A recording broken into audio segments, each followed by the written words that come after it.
नमस्कार विद्यार्थियों, मैं डॉक्टर महेंद्र सिंह मीणा, सहायक आचार्य, राजकीय विधि महाविद्यालय कोटा, ऑनलाइन क्लास में आपका स्वागत करता हूं। भारतीय दंड संहिता में आज हम सेक्शन 88 किसी व्यक्ति के फायदे के लिए सम्मति से सद्भावनापूर्वक किए गए कार्य जिससे मृत्यु का अर्थ करने का आशय नहीं है के बारे में अध्ययन कर रहे हैं। धारा 88 व्यक्ति के फायदे के लिए कार्य के संबंध में प्रावधान करता है। कोई बात अपराध नहीं है जो मृत्यु का अर्थ करने के आशय से न की गई हो। किसी ऐसी अपानी के कारण अपराध नहीं है जो उस बात से किसी व्यक्ति को जिसके फायदे के लिए वह बात सद्भावनापूर्वक की गई जावे और जिसने उस अपानी को सहने या उस अपानी की जोखिम उठाने के लिए सहमति दे दी हो, कारित हो या कारित करने का आशय हो।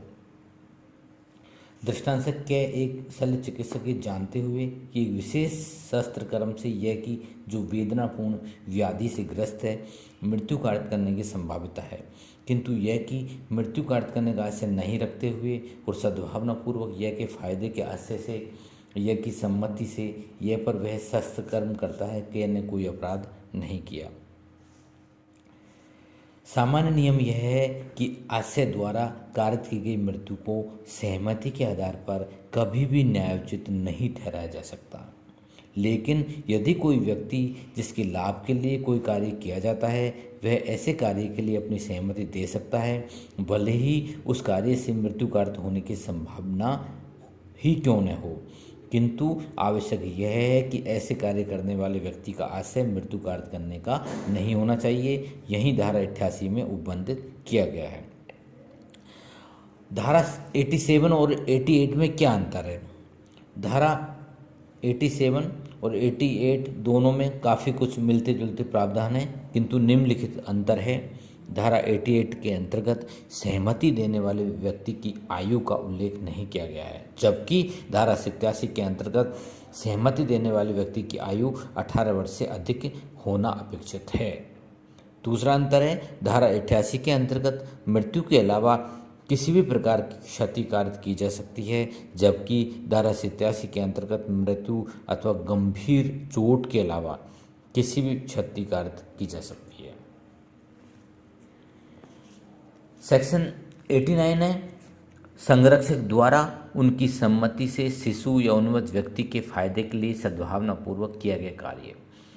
धारा 89 के अंतर्गत 12 वर्ष से कम आयु के शिशु अथवा विकृत व्यक्ति के संरक्षक को यह अधिकार प्रदान किया गया है कि वे ऐसे शिशु या विकृत व्यक्ति को अपानी कारित करने बाबत अपनी सहमति प्रदान करे, बशर्ते कि ऐसी अपानी सद्भावनापूर्वक ऐसे व्यक्ति के लाभ के लिए की जावे। धारा 89 की प्रयोज्यता के लिए निम्नलिखित बातें आवश्यक हैं। कार्य 12 वर्ष से कम आयु के शिशु अथवा विकृत व्यक्ति के लाभ के लिए किया जावे। दूसरा है, कार्य सद्भावनापूर्वक होना चाहिए। तीसरा है, कार्य ऐसे व्यक्ति के संरक्षक की सहमति से किया जाना चाहिए। और चौथा है, सहमति अविवक्षित या विवक्षित हो सकती है।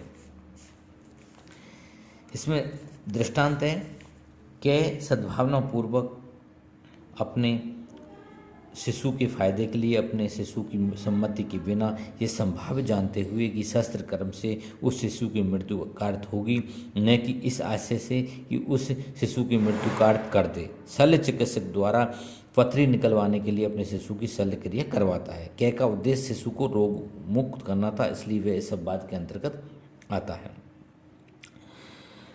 धारा 89 के अंतर्गत 12 वर्ष से कम आयु के शिशु अथवा विकृत व्यक्ति के संरक्षक को यह अधिकार प्रदान किया गया है कि वे ऐसे शिशु या विकृत व्यक्ति को अपानी कारित करने बाबत अपनी सहमति प्रदान करे, बशर्ते कि ऐसी अपानी सद्भावनापूर्वक ऐसे व्यक्ति के लाभ के लिए की जावे।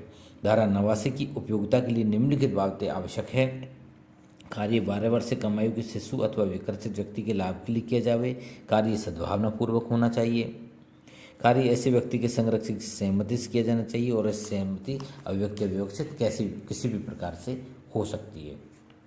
फायदा, धारा 88, 89 और 92 में जो व्यक्ति के फायदे के बारे में बात की गई है, वो फायदा या लाभ शब्द का जो अर्थ है वो किसी धन संबंधी या वस्तु संबंधी लाभ से नहीं है। यहाँ पर फायदा शब्द का एक विशेष अर्थ है किसी व्यक्ति को रोग अथवा अंग शिथिल से मुक्ति दिलाना या शारीरिक या मानसिक अयोग्यता से मुक्त कराने का कार्य फायदे का कार्य कहलाता है। जब किसी व्यक्ति के फायदे के लिए कोई कार्य किया जाता है तो ऐसा कार्य किए जाने के समय उसकी सहमति ली जानी चाहिए। सहमति उसी व्यक्ति की मानी जा सकती है जो सहमति देने के लिए योग्य होता है। यदि वह व्यक्ति जिसके लाभ के लिए कार्य किया जाना है सहमति देने के लिए योग्य नहीं है तो ऐसी दशा में उसकी संरक्षक की सहमति पर्याप्त होगी। संरक्षक शब्दावली को विस्तृत अर्थ दिया जाना चाहिए कि दी गई परिस्थितियों में देखभाल करने वाला व्यक्ति उसका संरक्षक हो सकता है। कभी कभी ऐसा होता है कि जिस व्यक्ति के फायदे के लिए काम किया जाना है वह स्वयं अपनी सहमति देने में सक्षम नहीं होता, लेकिन ऐसे समय जब सहमति ली जानी है कि कोई संरक्षक उस समय उपलब्ध नहीं है तो क्या जब तक संरक्षक का पता चलता है तब तक इंतजार करे। ऐसी दशा में उसके फायदे के लिए युक्त काम किया जा सकता है। यदि अगर सहमति ली जाती है तो वह सहमति स्वतंत्र होनी चाहिए, दबावपूर्ण नहीं होनी चाहिए, और जिस कार्य के लिए सहमति ली जानी है कार्य वही होना चाहिए, दूसरा कार्य नहीं होना चाहिए। ऐसा कार्य सद्भावना में किया जाना चाहिए। धारा 52 कहती है कि व्यक्ति के द्वारा सम्यक सतर्कता और ध्यान से किया जाना चाहिए। ऐसा कार्य किए जाने के समय मृत्यु का अर्थ करने का आशय नहीं होना चाहिए या गंभीर उपत्ति का अर्थ करने का आशय नहीं होना चाहिए। धन्यवाद।